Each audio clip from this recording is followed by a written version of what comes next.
adequada para esses tipos de ação. Eu vim aqui para falar do sistema e a forma para o melhorarmos.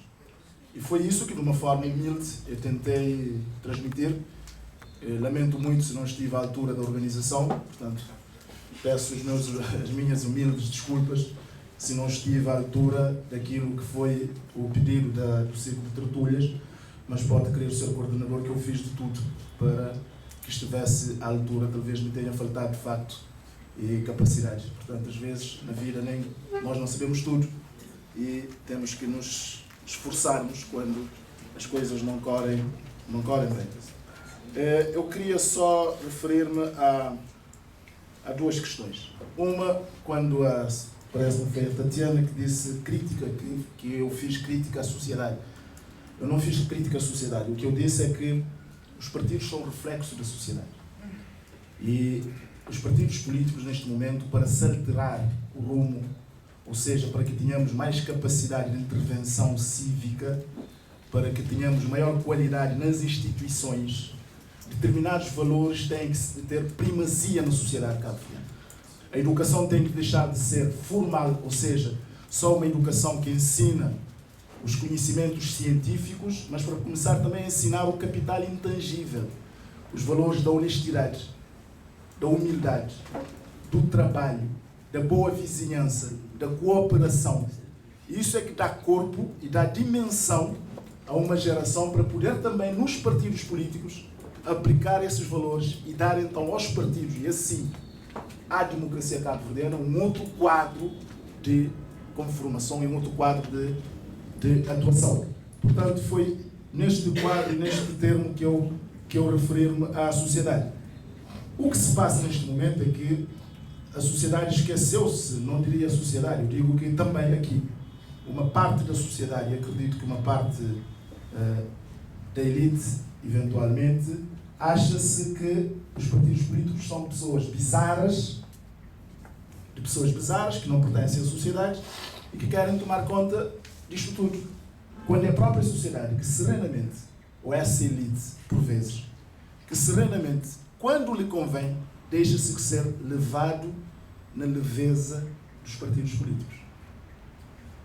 Portanto, também é um jogo que não podemos estar aqui a estarmos com a pretensão de que somos os melhores do mundo e que os outros são incapazes e pouco dotados e que toda a ciência está do outro lado da barricada. E a real força da oposição, como eu disse, o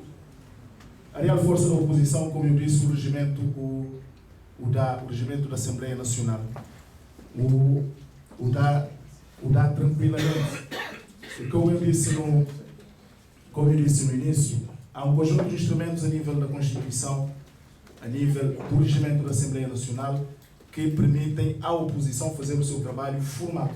Pode pedir moção de censura ao governo, pode pedir debates, pode pedir interpelações, pode pedir audições parlamentares. O problema está, por muitas vezes, num ou noutro instrumento.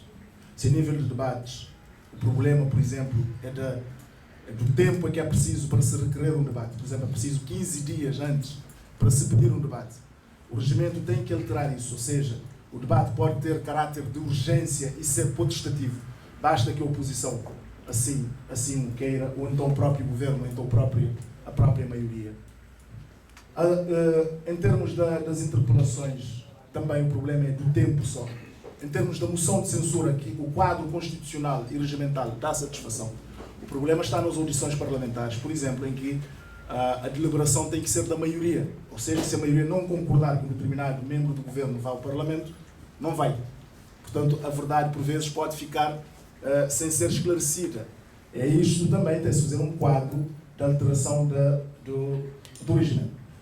Infelizmente, não pude terminar a minha intervenção. Eu ia no sentido de mostrar quais eram os caminhos futuros do nosso sistema como está. O primeiro passo seria, com o sistema atual, temos condições de ir para círculos ou colégios eleitorais uninominais, num país que é arquipelágico, é um pequeno Estado, tem vantagens, tem desvantagens. Tem a vantagem de tornar a eleição mais direta, mais pessoal, tem a vantagem de trazer uma certa representatividade maior, eventualmente, mas temos um sistema que é um parlamentarismo, ou semipresidencialista, de acordo com a análise e interpretação de cada teórico e de cada estudioso, que eventualmente poderia não ser compatível com uma eleição uninominal, por um círculo nominal. Eventualmente poderia ser com um regime presidencialista. O país tem que refletir. E é neste quadro que está a crise da representatividade. E é neste quadro que eu quero também, mais uma vez, centrar-me e não atirar farpas políticas, porque isso eu tenho espaço suficiente e à vontade para o fazer. Uma outra questão. Quando eu falo em competição e cooperação, por que é que eu falei em competição e cooperação? A base da democracia é a competição. Os partidos têm que competir pelo voto, têm que competir pelos ideais que acreditam, têm que competir naquilo que acham que é o melhor para o respectivo país, mas há um quadro que é exigido aos partidos a cooperação política. E esse quadro que é exigido aos partidos a cooperação política, ele é constitucional. A Constituição determina onde que é fundamental haver um quadro de cooperação. Eu não posso chegar, eu enquanto democrata ou enquanto partido político, achar que eu tenho que pensar imediatamente igual a alguma pessoa que pertença ao PAICV porque é melhor para Cabo Verde. Isto é matar a democracia. Isto é acabar com a democracia. Agora, o que eu tenho que pensar igual a uma pessoa de Cabo Verde, de PAICV, é o seguinte: nós temos de atuar em regras iguais. E a Constituição nos exige quando é que temos que ter essa cooperação. E o facto de não ter havido sucesso tem a ver, essencialmente, com desconfiança entre os sujeitos políticos, que muitas vezes são desconfianças pessoais. E os partidos não podem ficar capturados neste tipo de ação. Eu falo isso com toda a naturalidade e com toda a abertura. Tribunal Constitucional, é preciso chegar-se a um quadro de entendimento. A Constituição obriga, os partidos têm que chegar. Autoridade da Comunicação Social, Comissão Nacional de Proteção de Dados. Mas o problema central não está nem no Fernando Elísio, nem em Felisberto Vieira, nem em António Monteiro, independentemente que sejam os líderes parlamentares. Está num quadro competitivo, altamente partidarizado, em que queremos transmitir também para a sociedade aquilo que nós temos na nossa competição. Mas para que a sociedade possa mudar e que para que os políticos, os partidos políticos e mesmo a sociedade tenham uma interação diferente, é preciso, eventualmente, como eu disse, que esses valores que eu falei, a honestidade, a humildade, a tolerância, a boa vizinhança, valores simples, mas fundamentais, possam aumentar o grau de confiança político entre os grau de confiança política entre os sujeitos políticos, neste caso entre os partidos políticos. E, naturalmente, que, para além da questão dos círculos uninominais, que pode ser uma discussão boa, demagogicamente boa, porque é sempre tranquilo e sereno eu bater e achar que estou no bom caminho. Pode ser uma discussão demagogicamente boa, dizer, eu quero eleger o Fernando Elísio, vai ser o meu deputado, eu quero que seja o Fernando Elísio a eleger. O Fernando Elísio ganha poder de barganha, homem com poder sozinho, já sabem como é que é. O sistema está adaptado a círculos uninominais, um sistema parlamentar, num país que é ilha, que são ilhas, são 10 ilhas, a representatividade de cada ilha, como é que ficaria? Como é que ficaria um conjunto de ações que podem mudar o sistema político? Não estou... Eu, no meu íntimo, se me disser o colégio eleitoral uninominal é uma boa solução, é. Agora, racionalmente e pensando no nosso sistema político, como é que o vamos fazer? Uma segunda questão, fundamental, democratização dos partidos. As eleições diretas nos partidos. O quadro em que se conformam as decisões dentro dos partidos.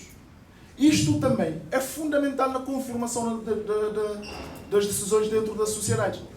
Porque, por exemplo, os partidos políticos, o MPD, por exemplo, nos seus estatutos, definiu eleições diretas, a partir de agora, 2013, para escolha de candidatos a deputados, candidatos a presidentes de Câmara, candidatos a deputados, presidentes de câmaras e a membros da direção do partido. Portanto, quem quiser ser tem que ir a eleições diretas. Nos estatutos do PSB também parece-me que há esta premissa, que não está regulamentada, parece. 2 minutos. Vou terminar. Que não está regulamentada. Agora, a democratização dos partidos via eleições diretas é possível e deve ser trabalhada e incentivada. Porque o quadro de competição é salutar dentro dos partidos e o quadro de competição para o mérito é fundamental de cada um e se que ganhe quem demonstrar ter maior capacidade. Há vantagens e há desvantagens, mas na democracia devemos sempre optar pela liberdade de escolha. E a liberdade de escolha deve ser das eleições diretas dentro dos partidos. Naturalmente, que partido é uma organização. E as organizações temos que também dar um bocado da nossa liberdade, da nossa soberania para uma organização. Senão não vale a pena eu estar num partido político. Se eu quiser ser hoje favor aborto, amanhã contra aborto, depois da manhã de novo favor aborto, eu fico Fernando Início. Se eu quiser ser militante do MPD, eu tenho que estar num quadro de atuação em que eu acredito nos valores fundamentais do meu partido e eu esteja em condições de os defender quando o meu partido quer que eu os defenda. Portanto, na democracia, não há aqui jogos de carta marcada nem seres iluminados. A democracia é uma conquista natural do ser humano. E o ser humano opta se quer estar num partido ou na sociedade. Agora, eu não posso ficar a cometer no partido, outra na sociedade e a comer nos dois. Temos que ser sérios também nesta abordagem fundamental. Porque aqui a questão é essencial. Por quê? Porque temos, por um lado, exposição midiática e pública. Eu era uma pessoa consensual, eu sabia. Eu sou simpático. Sou relativamente bem aparecido. Mas no dia em que eu disse claramente, eu sou uma pessoa do MPD, sigo os valores e os princípios do MPD, vou bater por elas, por esses valores, e vou lutar que o meu partido seja poder em Cabo Verde para poder materializar o meu sonho para o meu país. Quem não gosta dos meus valores, naturalmente, não vai gostar do Fernando Início. Mas se eu quiser ser consensual, sou consensual, fico fora da vida da competição política normal. Mas eu não tenho nenhum tipo de problemas em estar nisto. Agora, o que eu não considero razoável é que por eu ser isso, por eu ser tão autêntico, ou por Fernando Início, Filhos Berto, estou a ver lá ao fundo Mário Silva, António Monteiro, Mário Matos, estou a ver lá ao fundo, serem autênticos e defenderem a sua linha de ação de pensamento, são burros. Vamos concluir, por favor. Portanto, isso não é democrático, isso é totalitarismo, e totalitarismo não existe na democracia. Muito obrigado.